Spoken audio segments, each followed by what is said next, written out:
Now, as you may remember, on Heroes Day, the president was very categorical when he addressed issues concerning illegal evictions of tenants. The good thing, by the time he addressed that matter, Buganda Land Board was far ahead. Actually, we have realized that amongst the titles that were returned to Buganda Kingdom, a lot of leases and freeholds had been given out. Because a lot of leases and freeholds had been given out, these leases and freehold titles, they tend to encompass areas which are occupied by people. So the minor interests were returned to Buganda Kingdom, but with physical encumbrances of leases which encompass tenants. So the owners of these leases have tended to try and evict these people.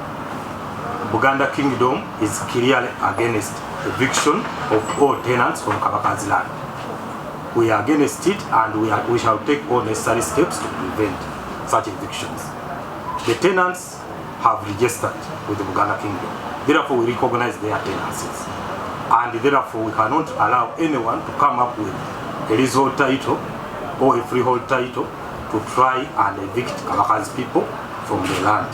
On this matter, we are together with the president, we are together with the government. We have realized at times that these evictions are conducted with the help of agents who are linked to the state.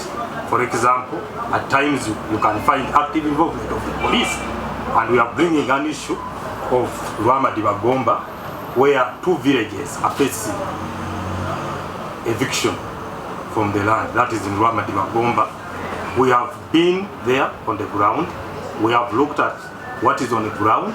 We have seen how people's livelihood is destroyed, people's ribanja are destroyed, people's crops are destroyed, and we are against such unlawful methods of dealing with the tenants. What the Buganda Land Board wants is that let these tenants regularize, let them come, and we give them certificates of occupancy, we give them their cards, we open for them files, they start living on their land peacefully. So that is the purpose of this.